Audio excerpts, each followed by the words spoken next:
Okay, guys, please come on to question number 4. A merchant's trial balance as on June 30, 2022 did not agree. Merchant ने trial balance बनाया, इसका trial balance agree नहीं किया, मतलब difference आ गया। अब difference को इस भाई साहब ने क्या किया, पी एंड एल से राइट ऑफ कर दिया या सस्पेंस में डाल दिया? सस्पेंस में डाल दिया। अच्छा जी, केस 1 या केस 2? केस 1 या 2? केस 1। अगर सस्पेंस में डिफरेंस डाला है मतलब अपन सस्पेंस के बैलेंस को कैरी फॉरवर्ड करके इस साल ब्रॉट डाउन करेंगे और सारी गलतियों को रेक्टिफाई करने के बाद सस्पेंस के बैलेंस बचना ही नहीं चाहिए। सस्पेंस का बैलेंस बचना ही नहीं चाहिए, यस और नो? तो अब देखते हैं सस्पेंस का बैलेंस बचेगा कि नहीं बचेगा। अगर नहीं बचेगा इसका मतलब सारी गलतियां रेक्टिफाई हो चुकी है, और अगर बच गया है इसका मतलब कैपिटल में ट्रांसफर करना है। ये इसका मतलब कुछ गलतियां बाकी है, कुछ गलतियां बाकी है। समझ में आ गया? पढ़ते हैं आगे। तो सर इस साल कुछ गलतियां मिली। पिछले साल की परचेज बुक की एक पेज पे टोटल कितना था सर? 4539। उसको पिछले साल ही परचेज बुक में नेक्स्ट पेज पे कितना लिख दिया? 4593। अरे पिछले साल गलती कर दी रे, टोटल परचेज बुक की टोटल गलत लेकर आ गए आगे। टोटल कितनी थी? 4539, लिख कितना दिया था? 4593। मतलब परचेज अकाउंट ज्यादा डेबिट हो रखा है या कम?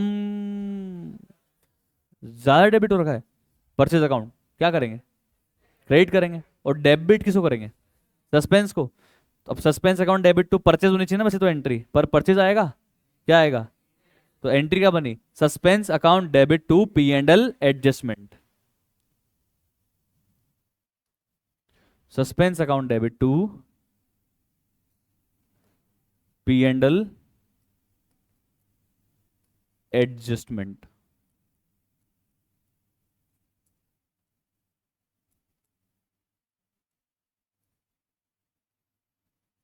कितना है सर? कम ऑन एक्सेस बताओ ना, अमाउंट कितना आ रहा है? 54। Okay next. A sale of 573 was entered in sales book। तो और कहाँ रिकॉर्ड होना चाहिए? वहीं होता है रिकॉर्ड तो। सर रिकॉर्ड तो वहीं हुआ है, पर किस अमाउंट से रिकॉर्ड हुआ है? 753। रिकॉर्डिंग में गलती है, मतलब सेल्स अकाउंट में भी गलत अमाउंट गया होगा और डेटर के डेबिट में भी।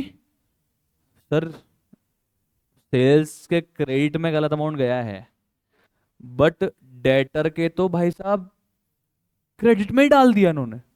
डेटर के तो कहां डाल दिया अमाउंट? क्रेडिट में। मतलब गलती, पहले अमाउंट गलत रिकॉर्ड करने करी और फिर पोस्टिंग में भी गलत साइड में पोस्ट कर दिया। समझो आप, डेटर जो होना चाहिए था क्या? डेबिट कर क्या दिया? क्रेडिट, वो भी डबल, वो भी गलत अमाउंट से। डबल से नहीं सर, वो भी गलत अमाउंट से। तो अब क्या करें? डेटर को या कस्टमर को तो वापस डेबिट करना पड़ेगा ना। क्रेडिट कर दिया भाई, क्या करना पड़ेगा? डेबिट। समझो क्या करा? होना चाहिए था कस्टमर प्लस का मतलब डेबिट कितना? 500 573। ये डेबिट होना चाहिए था, प्लस मतलब डेबिट होना चाहिए था। हो क्या गया? क्रेडिट कितना? 753। तो भैया साहब ये नंबर लाइन बना दी, यहां बीच में आता है 0, तो अपने को है ना उधर मूव करना है, तो प्लस करना पड़ेगा। तो पहले तो 0 पे लाने के लिए कितना प्लस करना पड़ेगा? 753। 0 पे आ गए। अब 0 से प्लस पे जाना है तो फिर प्लस कितना करना पड़ेगा? 573। तो टोटल कितना प्लस करना पड़ा? 1326 से प्लस प्लस मतलब डेबिट करना पड़ा। किसको? कस्टमर को। कर दें डेबिट? तो कस्टमर को डेबिट कर देते हैं।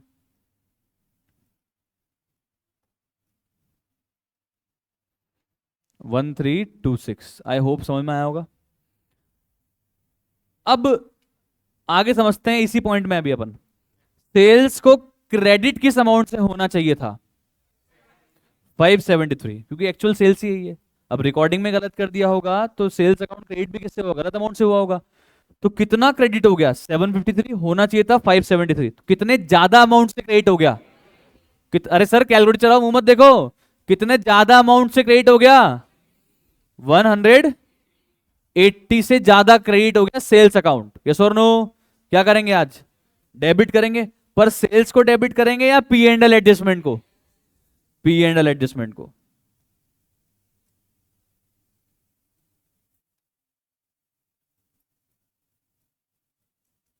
वन 180 ब्रैकेट में लिख रहा हूं, कैसे आया आप भी लिख लेना।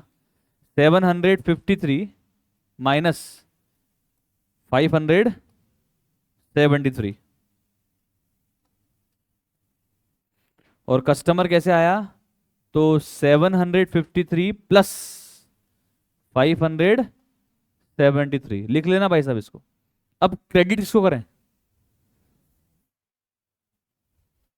सर कुछ नहीं है तो क्या आएगा? सस्पेंस आएगा। अमाउंट बताओ। 1506। आई होप समझ में आ गया होगा। चले आगे। समझ में आ गया? ये तो वैसे भी सर हमने एक बार कल डिस्कस कर भी लिया था ये पूरा question. Point number 3, a return to creditor. Return to creditor, return to creditor का मतलब सेल्स रिटर्न या purchase return? Purchase return. 510 rupees का was entered in the return inward book. भाई साहब इसको रिकॉर्ड कहां कर दिया? सेल्स रिटर्न बुक में रिकॉर्ड कर दिया।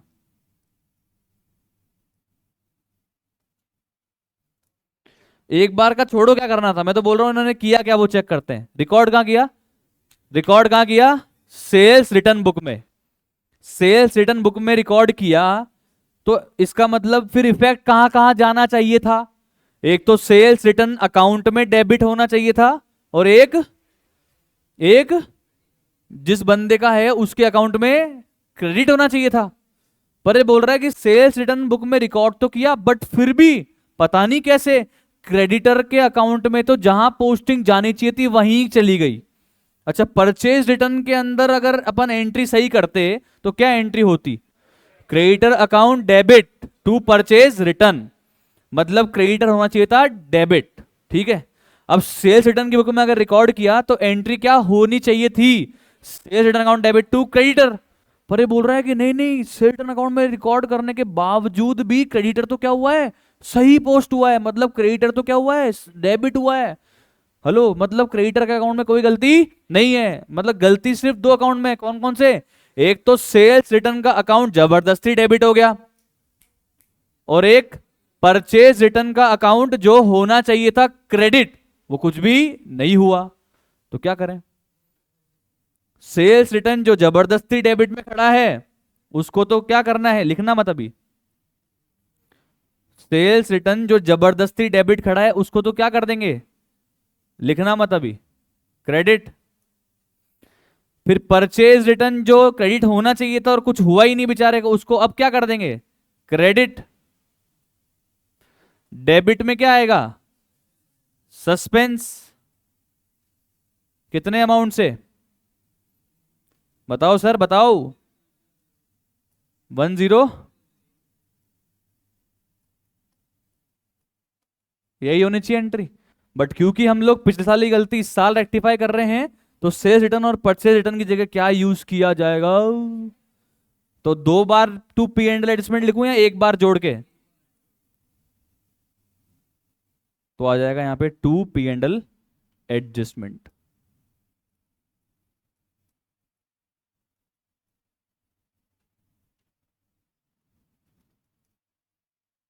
वन 1020। आई होप क्लियर होगा, समझ में आ गया सबको? आगे समझ में?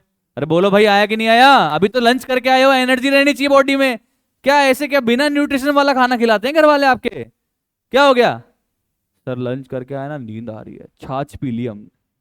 अबे जग जाओ, चले आगे। Point number 4, cash received from C Das was posted to the वाह debit of G Das. Cash मिला सी दास से, चलो एंट्री क्या हुई होगी, cash account debit to C Das. तो क्रेडिट कौन होना चाहिए था, सी दास। भाई साहब क्रेडिट तो सी दास नहीं हुआ और जी दास को जबरदस्ती डेबिट कर दिया। तो पहले तो जी दास को जो जबरदस्ती डेबिट किया इसको तो कर दें क्रेडिट, सी दास को क्रेडिट करना चाहिए था, इसको भी कर दें क्रेडिट, और डेबिट में लिख देंगे सस्पेंस। आ जाओ एंट्री करते हैं। सस्पेंस अकाउंट डेबिट टू सीदास, जिसको क्रेडिट करना चाहिए था और नहीं किया। अमाउंट बताना दोस्तों, 620। डी जी दास, जिसको जबरदस्ती डेबिट कर दिया था, उसको क्रेडिट कर देंगे 620, और दोनों की टोटल करके सस्पेंस में लिख देंगे, कितना आ जाएगा 1240। Very good. Next, fourth point, goods worth 840 were dispatched to customer. Sir साल के एंड होने से पहले हमने 840 रुपीज के गुड्स किसको डिस्पैच कर दिए थे? कस्टमर को दे दिए थे। ऊपर देखो नीचे मत देखो सर। हेलो, थके नहीं हो सर? 3 क्वेश्चन, तीसरा क्वेश्चन कर रहे हैं आज, बस 3rd क्वेश्चन चल रहा है ओनली एंड ओनली, और वो भी कल वाले क्वेश्चन है जो अपन कल डिस्कस कर चुके हैं। तो थकने का एक्टिंग मत करो प्लीज, है ना। चलो तो सर देखो यहाँ पे होना क्या चाहिए था, इनवॉइस बन जाना चाहिए था, क्योंकि क्रेडिट सेल कर मतलब सेल कर दिया अपन ने कस्टमर को, ठीक है, पर हमने इनवॉइस नहीं बनाया। अब इनवॉइस नहीं बनाया तो हमने क्रेडिट सेल को रिकॉर्ड भी नहीं किया, भूल गए रिकॉर्ड करना, फिर इनवॉइस बनाना भूल गए तो क्रेडिट सेल को रिकॉर्ड करना भी, बट ऑब्वियसली बात है भूल ही गए हैं। तो अब कर दें, क्या एंट्री होगी? Customer account debit to sales, पर सेल्स से क्या आ जाएगा? P&L adjustment. चलो एंट्री लिखो फटाफट से, कम ऑन, वेरी गुड, लिखो लिखो।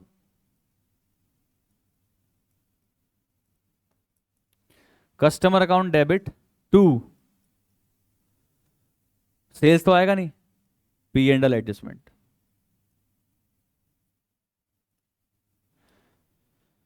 कितना है सर? 840। सर आपको क्या पता है ये क्रेडिट सेल ही है? अरे क्रेडिट सेल है तभी चूक गए लिखना, और वैसे भी इनवॉइस लिखा है, कैश मेमो नहीं लिखा है। इनवॉइस बनाना भूल गए हैं, मतलब क्रेडिट सेल से, क्या है, कम ऑन, क्रेडिट सेल से। चलें आगे। लास्ट पॉइंट, अच्छा पॉइंट है, समझ लेना भाई, जिसको कल समझ में नहीं आया था एक बार फिर से समझ लेना। अच्छा पॉइंट है, शानदार, और आपके लिए अच्छा इसलिए क्योंकि आपने चैप्टर पढ़ा हुआ नहीं, आपके कोर्स से हट गया है ना ये। देखो सर क्या कहानी है, पढ़ते हैं। 1000 रुपीज की वर्थ के गुड्स हमने भेजे थे कस्टमर को, किस बेसिस पे? सेल और रिटर्न बेसिस पे। मतलब कस्टमर के पास अप्रूवल का टाइम होता है, या तो कस्टमर चाहे तो अप्रूवल में हाँ कर देगा, नहीं तो ना करके रिटर्न कर देगा, गुड्स से टाइम होता है। और हमने क्या किया, उसको एक बार फिर भी क्या मान लिया था? सेल्स मान लिया था। अब यार ऑब्वियसली सेल्स मानना तो पड़ेगा ना एक बार, वरना फिर मैं रिकॉर्डिंग ही नहीं कर पाऊंगा, भूल जाऊंगा। चाहे भले ही तुम मुझे रिटर्न कर सकते हो ये गुड्स वापस से, बट एक बार तो मैंने क्या मान लिया, उसको सेल्स मान लिया। एक बार तो मैंने क्या एंट्री पास कर दी, customer account debit to sales 1000, ठीक है। अब ईयर के एंड पे क्या हुआ, कस्टमर ने ना तो हां करी ना ना करी, और कस्टमर के पास में अभी भी हां और ना करने का टाइम बचा हुआ है। मतलब अभी तक तो उसने कुछ भी नहीं बताया, क्लियर ही नहीं किया। अगर वो मना कर देता तो मैं सेल्स रिटर्न की एंट्री वापस पास कर देता। अगर वो कह देता कि भाई मैंने रख लिया है, तो मैं कुछ भी एंट्री अब पास नहीं करता, क्योंकि मैंने जिस दिन गुड डिस्पैच किया उस दिन ही सेल्स की एंट्री पास कर ली।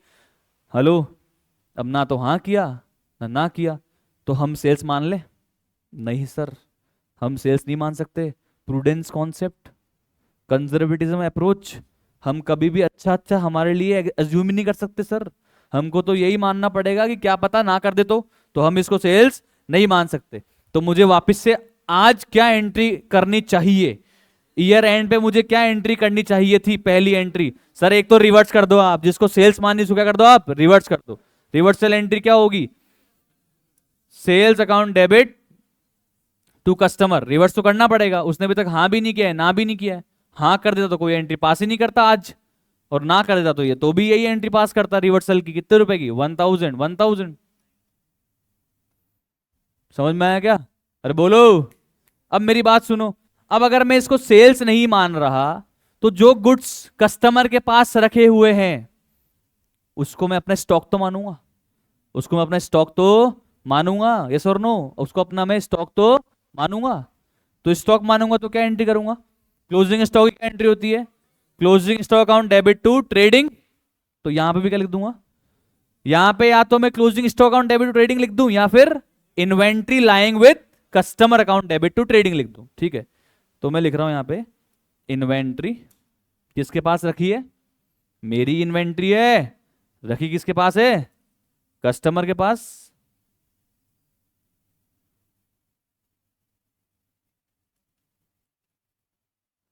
टू ट्रेडिंग, भाई जो प्रोसेस है मैं पहले वो बता रहा हूं आपको, यही होता है। अच्छा, अब मैं इसको अपनी इन्वेंट्री मान रहा हूं, पर इन्वेंट्री को क्या सेल्स पे रिकॉर्ड करते हैं या कॉस्ट और NRV which ever is lower पे? तो ये 1,000 रुपए जो है ना वो तो सेल्स प्राइस है, वो तो क्या है? सेल्स प्राइस है। यहाँ पे बोला है कि जो सेल प्राइस पे हमने दिया था ना गुड्स, वो 25% अबव कॉस्ट था। अच्छा, मतलब ये जो अपने को जीपी की रेट दी हुई वो कॉस्ट पे दी हुई है। Gross profit percentage on cost कितना दिया है आपको? 25%। तो एक बार मुझे बता दो जीपी ऑन सेल्स कितना हुआ होगा? 20%। ये सब हम पहले पढ़ चुके हैं सर। तो 1000 की सेल प्राइस पे कितना ग्रॉस प्रॉफिट? 20%। मतलब जीपी कितना है? 200। मतलब कॉस्ट प्राइस कितनी है? कमॉन 800। क्या है कमॉन? 800। समझ में आया या नहीं आया? सर सेल प्राइस दिया है तो जीपी परसेंट ऑन कॉस्ट तो अप्लाई नहीं कर सकता, GP percent on sale he apply करना पड़ेगा। जब 20% अप्लाई किया तो जीपी कितना आया? 200। तो 1000 में से 200 का प्रॉफिट हटा दिया तो कॉस्ट कितना आया? 800। तो मैं इन्वेंट्री को किस वैल्यू पे रिकॉर्ड करूंगा? 800 पे। ये 800, 800। समझ में आया? और बोलो, अब सुनो, अब बताओ सर यहाँ पे सेल्स की जगह क्या यूज करना पड़ेगा? P and L adjustment. और यहाँ ट्रेडिंग, अब तो गया ट्रेडिंग लास्ट ईयर का, अभी क्या मतलब इस ईयर का ट्रेडिंग में थोड़ा इफेक्ट डालेंगे, तो क्या यूज करना पड़ेगा इसके लिए भी? P and L adjustment. अरे आ रहा है क्या समझ में? तो एंट्री क्या बनी पहली? P and L adjustment to customer 1000। और अगली क्या बनी? Inventory lying with customer account debit to P and L adjustment 800। यही बनी। अरे बोलो। तो या तो आप चाहो तो दो अलग अलग एंट्री पास कर दो, या चाहो तो इन दोनों की भी नेट कर दो जैसा बुक में किया है। तो हम तो दो ही कर देते हैं टू अवॉइड द कंफ्यूजन। आ जाओ लिखते हैं एवरीबडी। 6 पॉइंट की पहली entry, P and L adjustment account debit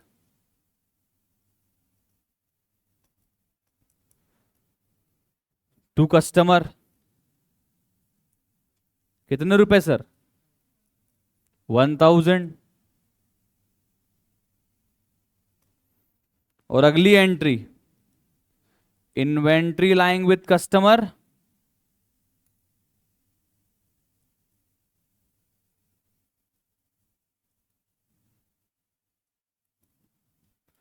account debit to P and L adjustment.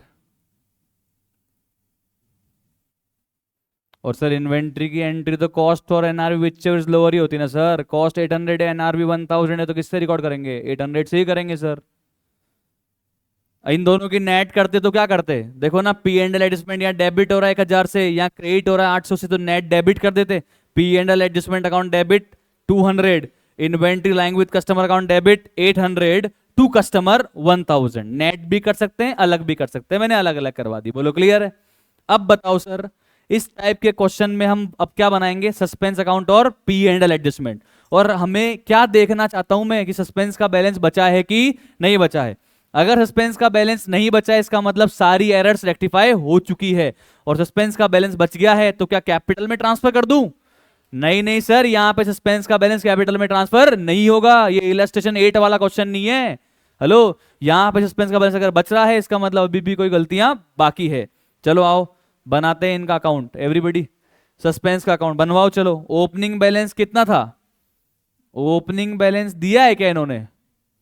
अच्छा, तो ओपनिंग बैलेंस ही नहीं दिया है, इसका मतलब सस्पेंस का बैलेंस फिर बचेगा ही नहीं। सस्पेंस का बैलेंस कब बचता? जब ओपनिंग बैलेंस दिया होता, सारी एंट्री पोस्ट कर देते, फिर कुछ बैलेंस बचता, या तो बच ही नहीं सकता। समझ रहे हो क्या? मतलब इन्होंने बोला सस्पेंस भी क्या हो चुकी है? खत्म। और पे एंड एडजस्टमेंट को भी क्या कर दो अब? खत्म। चलो लिखते हैं, सस्पेंस अकाउंट बनाते हैं भाई साहब। इन्होंने पूछा नहीं है पर बना रहे अंडरस्टैंडिंग के लिए। एक एक लाइन दोनों ऊपर छोड़ देना क्योंकि ओपनिंग बैलेंस दिया ही नहीं है। हाँ sir, first entry suspense account debit to P and L adjustment. तो मैं जा रहा हूं सस्पेंस के डेबिट में, एक दो लाइन ऊपर छोड़ रहा हूं, उन्हें लिख रहा हूं to P and L adjustment. कितने रुपए है? कम ऑन बता दो फटाफट, कितना है come on? 54। P and L adjustment credit में बाय सस्पेंस 54।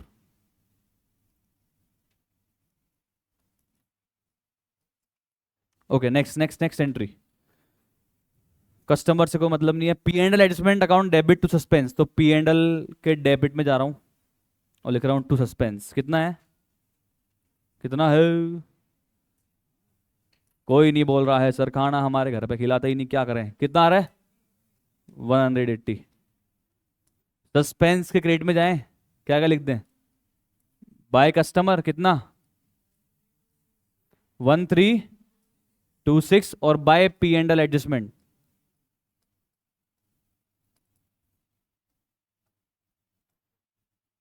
180। चलो next next next. Suspense account debit to P and L adjustment, suspense के डेबिट में to P and L adjustment, amount बताओ। 1020 और पी एंड एल एडजस्टमेंट की credit में by suspense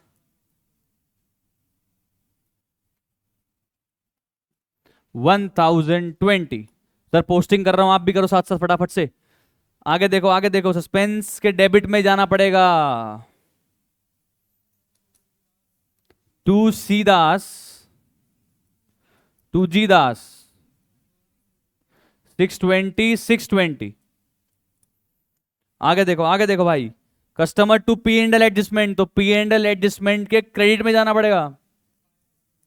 कितना? 840। P and L adjustment to customer, तो debit में to customer 1000। और sir by inventory lying with customer,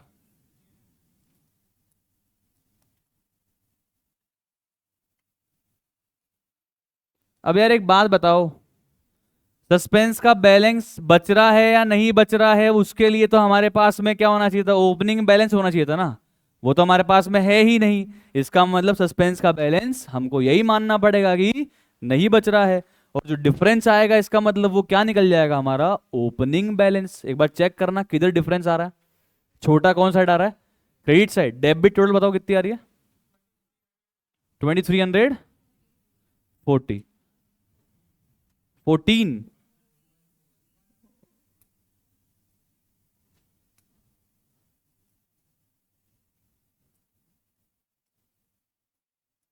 तो सर यहां कितना डिफरेंस आ रहा है? और ये डिफरेंस आ रहा है जो कैपिटल में ट्रांसफर होगा या ओपनिंग बैलेंस था वो मानेंगे? ऑब्वियसली यार, बाय बैलेंस ब्रॉट डाउन। कितना है? 808। ये समझ में आया क्या? सस्पेंस का बैलेंस बचा नहीं बचा, खत्म हो गया, मतलब सारी एरर्स को हम रेक्टिफाई कर चुके हैं। क्लियर है? तो पी एंड एल एडजस्टमेंट के बैलेंस को बैलेंस कैरेट डाउन में लिखूं या कैपिटल में ट्रांसफर कर दूं? कैपिटल में ट्रांसफर कर देंगे। चलो बताओ सर, क्रेडिट साइड बढ़ी या डेबिट साइड? कितना आ रहा है क्रेडिट साइड में? 27।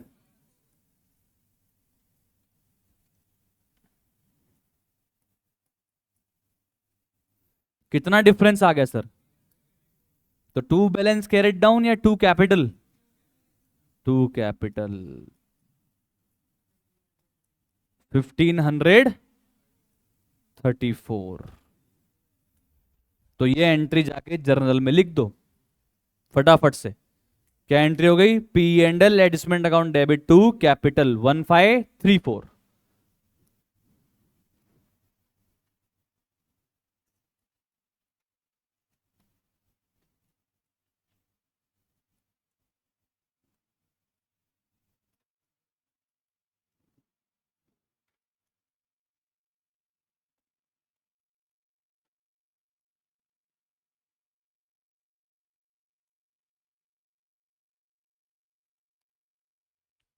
समझ में आ गया?